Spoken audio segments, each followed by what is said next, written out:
ठाण्याच्या राजकीय, सामाजिक आणि सांस्कृतिक घडामोडींचं वर्तमान चित्र दाखवणाऱ्या ठाणे वर्तमानमध्ये मी नितीन बोरसे आपलं पुन्हा एकदा हार्दिक स्वागत करतो। सादर करीत आहोत आजच्या ठळक बातम्या।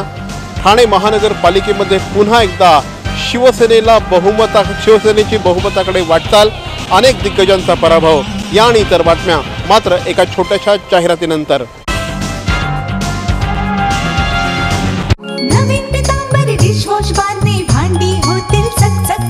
नवीन पितांबरी बार मध्ये आहे अँटीबॅक्टेरियल एजंट, जो भांड्यांना चकाचकच नाही तर निर्जंतुकही बनवतो। सर्वोत्तम स्वच्छता तुमच्या पाशी जर नवीन पितांबरी बार असेल तुमच्या हाती।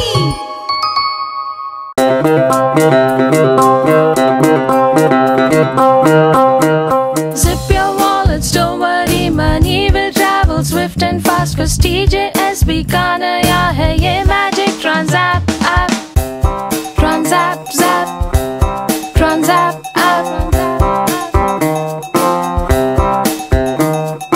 एक ही virtual ID से transaction है secure and safe, just tap the tab of Transapp app and make your life all sorted।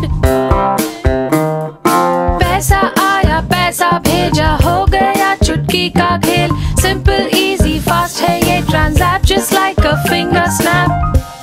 Transapp app, Transapp app।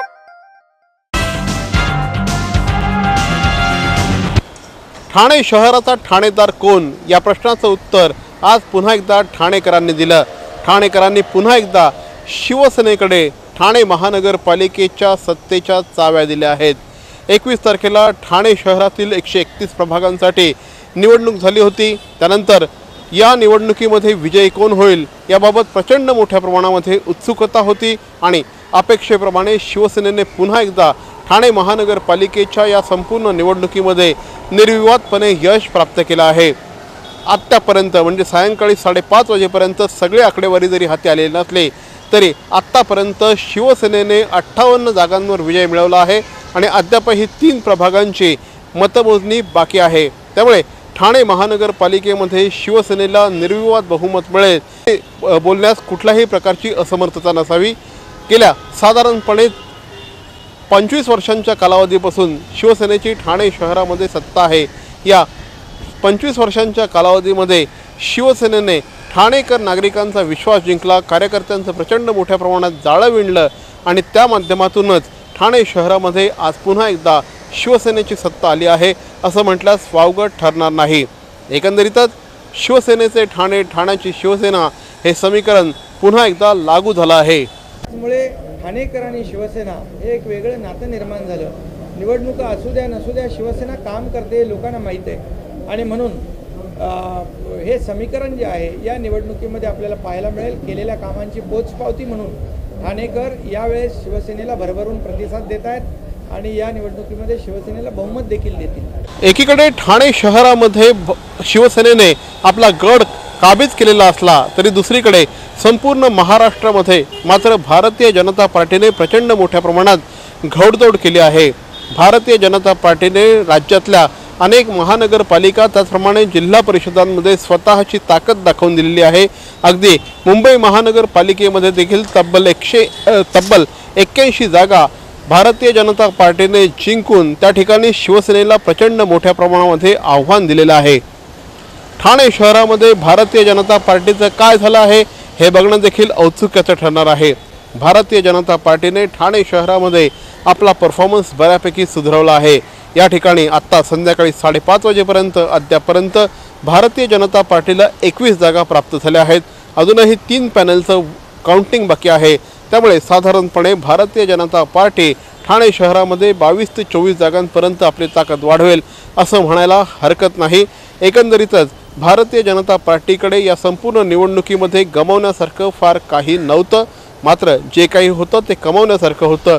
Bharatiya Janata पार्टीने शिवसेनेशी युती न करता या निवडणुकीला सामोरं जाण्याचं धोरण आत्मसात केलं आणि ते त्याच्यामध्ये बऱ्यापैकी यशस्वी ठरले आहेत। भारतीय जनता पार्टीने ठाणे महानगरपालिकेच्या स्थापनेपासून आत्तापर्यंतचा सगळ्यात बेस्ट परफॉर्मन्स दिला आहे असं म्हटल्यास वावगं ठरणार नाही।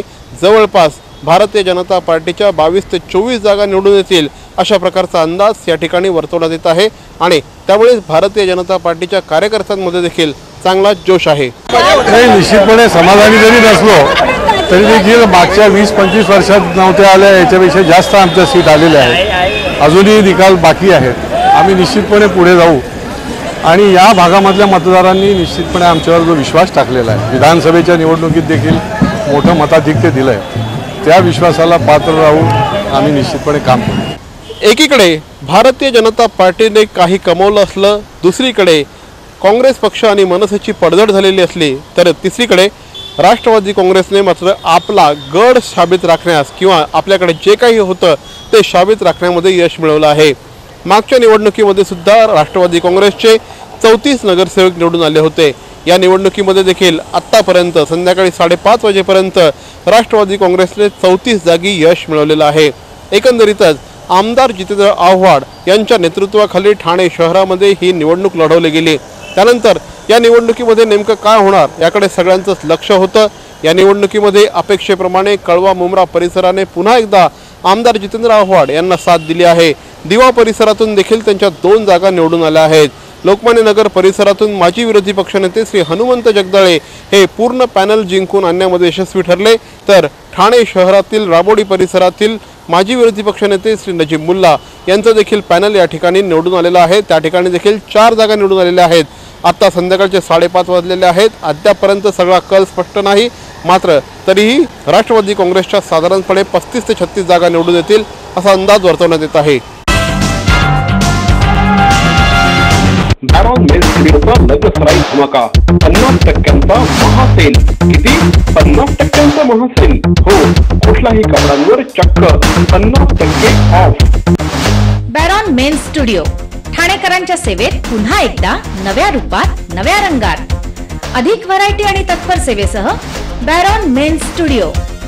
एथनिक मेन्सवेअरचे भव्य showroom, blazer suits, sherwani, Jodhpuri, Indo western, kurta suits, formal, partywear, shirts आणि ट्राउझर्सचे भव्य दुमजली शोरूम।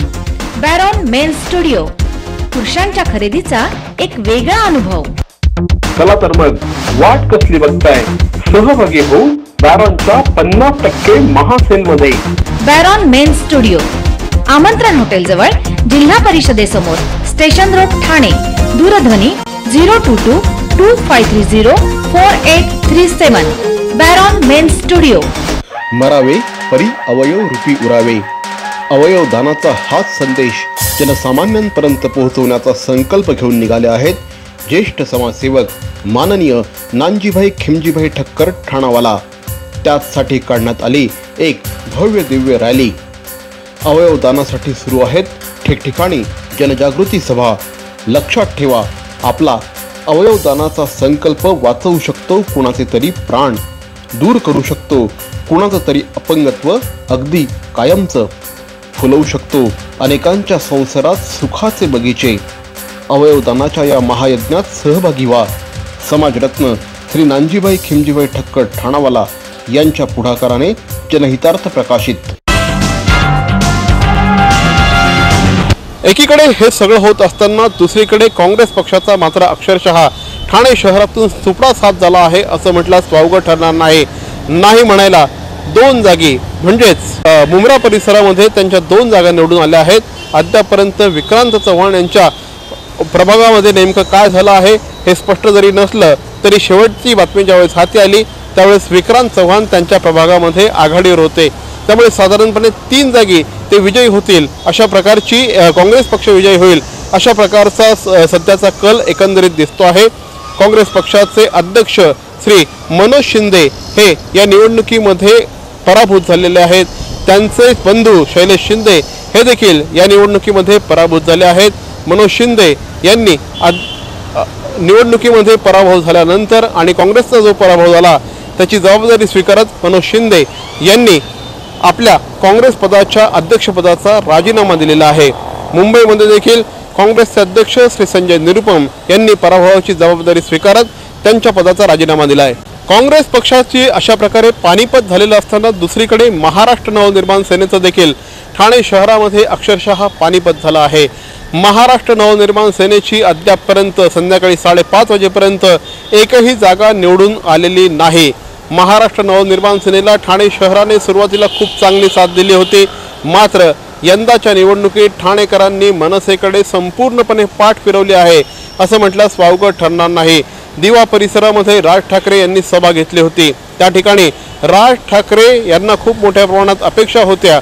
महाराष्ट्र नवनिर्माण सेनेचे ठाणे संपर्क प्रमुख श्री अभिजित पानसे यांनी त्या ठिकाणी उपोषण केलं होतं, दिव्याच्या प्रश्नांसाठी उपोषण केलं होतं। दिव्यासाठी अनेक कार्यक्रम मनसेच्या वतीने घेण्यात आले होते, मात्र दिवावासियांनी देखील महाराष्ट्र नवनिर्माण सेनेला म्हणावी तशी साथ दिलेली नाही आणि कोपरी परिसरातून देखील त्यांना खूप मोठ्या प्रमाणात अपेक्षा होत्या, ठाणे पूर्व परिसरातून अपेक्षा होत्या, मात्र त्या ठिकाणीही साफ मतदारांनी त्यांच्याकडे पाठ फिरवली आहे। एकंदरीतच महाराष्ट्र नवनिर्माण सेना ठाणे शहरामधून या निवडणुकीपुरती तरी हद्दपार झाली आहे असं म्हटल्यास वावगं ठरणार नाही। अहो, आपण आपलं घर स्वच्छ सुंदर नेटनेटकं ठेवतो ना, मग आपण आपल्या शहराच्या बाबतीत उदासीन का? आपलं शहर स्वच्छ सुंदर आणि नेटनेटकं ठेवणं ही आपली जबाबदारी आहे, हो ना?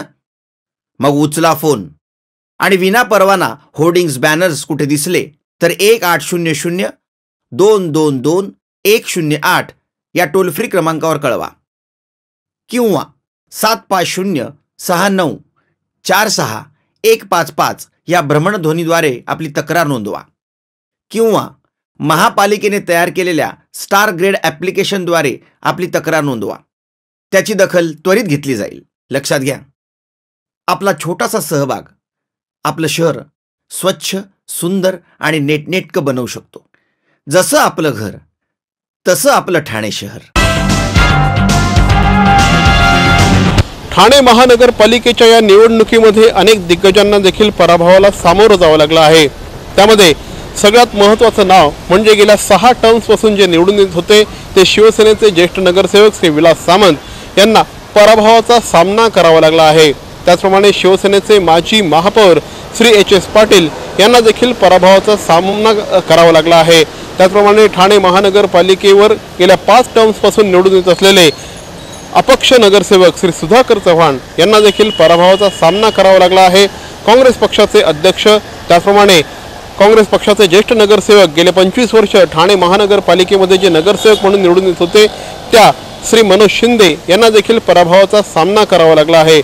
मुंब्रा परिसरामध्ये शिवसेनेचे आमदार श्री सुभाष भोईर यांचे चिरंजीव सुमित भोईर यांना देखील पराभवाचा सामना करावा लागला आहे।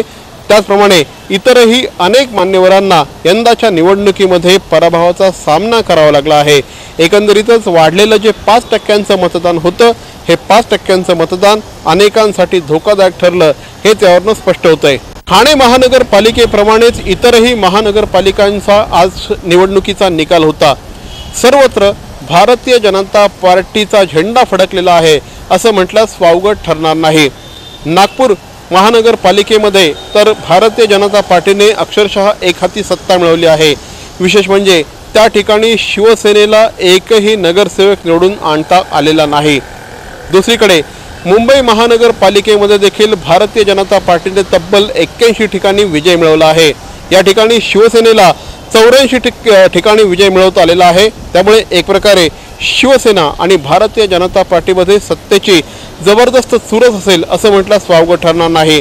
पुणे महानगरपालिकेमध्ये देखील राष्ट्रवादी काँग्रेसकडनं त्यांनी सत्ता अक्षरशः खेचून घेतलेली आहे। त्या ठिकाणी देखील भारतीय जनता पार्टीने प्रचंड मोठ्या प्रमाणात ताकद मिळवली आहे।